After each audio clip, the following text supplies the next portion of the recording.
اگر آپ کی وزن زیادہ ہو اور موٹاپے کا شکار ہو تو وزن کم کرنے سے آپ مختلف بیماریوں سے خود کو بچا سکتے ہو، جیسا کہ ڈائبٹیز، اوبیسٹی، کینسر اور ہارٹ ڈیزیز۔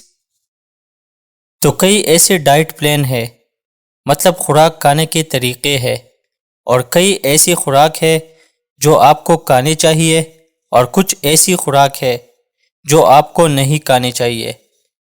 سب سے پہلے موٹاپے کو مختصر سے جاننے کی کوشش کرتے ہیں کہ آخر موٹاپا کیوں پیدا ہوتا ہے۔ اگر ہم اپنے کھانے میں بہت زیادہ کیلوریز اور بیوریجز مطلب پیپسی، کوک وغیرہ کا استعمال کرتے ہیں، اور اس کے ساتھ ساتھ ہم اپنی فزیکل ایکٹیویٹی اور ایکسرسائز نہیں کرتے، تو اس سے ہمارے جسم میں موٹاپا سٹارٹ ہونے لگتا ہے۔ تو اب بات کرتے ہیں اپنی ڈائٹ پلان کی کہ کب اور کس طرح ہمیں کھانا کھانا چاہیے۔ نمبر فرسٹ پہ ہے انٹرمیٹنٹ فاسٹنگ۔ انٹرمیٹنٹ فاسٹنگ کی اگزامپل ایسی ہے جس طرح ہم رمضان میں روزے رکھتے ہیں۔ فجر کی اذان سے لے کے مغرب کی اذان تک ہم لوگ کچھ بھی نہیں کھاتے، اور اس کے بعد ہم کھانا کھانا سٹارٹ کرتے ہیں۔ اس طرح ہم ہر روز ایک روٹین بنا لیتے ہیں جس میں 16:8 والی میتھڈ ہے، جس میں انسان 16 اور کچھ بھی نہیں کھاتا اور باقی 8 گھنٹے میں اپنی نارمل ڈائٹ لے سکتا ہے۔ یہ جو کھانے کے 8 آور ہے، یہ آپ دوپہر 12 بجے سے لے کر شام 8 بجے تک رکھیں اور کوشش کریں کہ زیادہ کھانا نہ کھائیں۔ اس طرح آپ لوگ اپنے لیے مختلف ٹائم ٹیبل سیٹ کر سکتے ہو۔ دوسری میتھڈ ہے کہ ایک دن آپ فاسٹنگ کریں، مطلب کچھ بھی نہ کھائیں، اور دوسرے روز اپنی نارمل ڈائٹ شروع کریں۔ Number 2، tracking your diet and exercise. اس میتھڈ میں آپ ہر روز اپنی ڈائٹ کو مانیٹر کرو کہ آپ کتنا کھا رہے ہو، اور اسی کے مطابق پھر آپ ریگولر ایکسرسائز کرو۔ اس میتھڈ کو آپ ڈیلی روٹین بنا لو۔ نمبر 3، ایٹنگ مائنڈ فلی۔ یہ ایک ایسا میتھڈ ہے جس میں ہمیں یہ پتہ لگایا جاتا ہے کہ آپ لوگ کیسے اور کہاں پر کھانا کھاتے ہو۔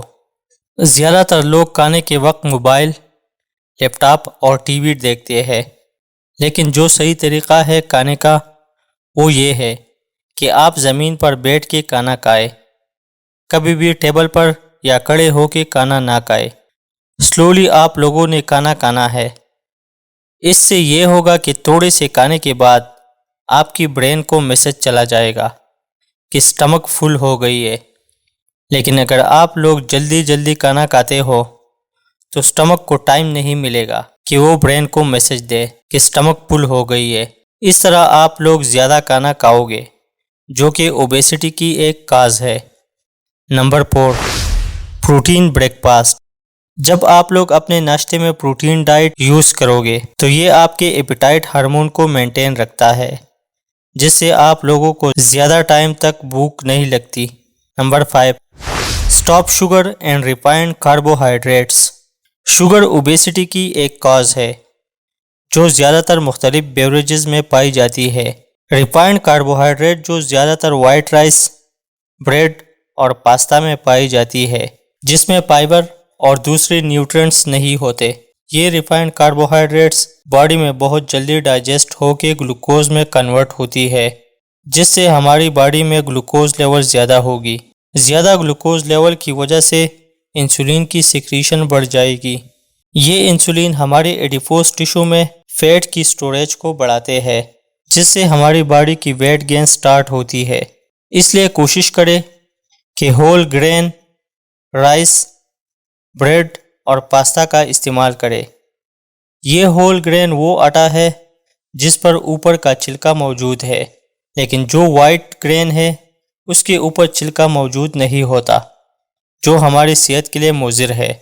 اپنے کھانے میں فریش فروٹ، ویجیٹیبل، پانی اور گرین ٹی کا استعمال کریں، جو آپ کی ویٹ لاس میں مدد کرتی ہے۔ ریگولر ایکسرسائز کریں اور شوگر کو اوائڈ کریں۔ تب تک کے لیے اللہ حافظ۔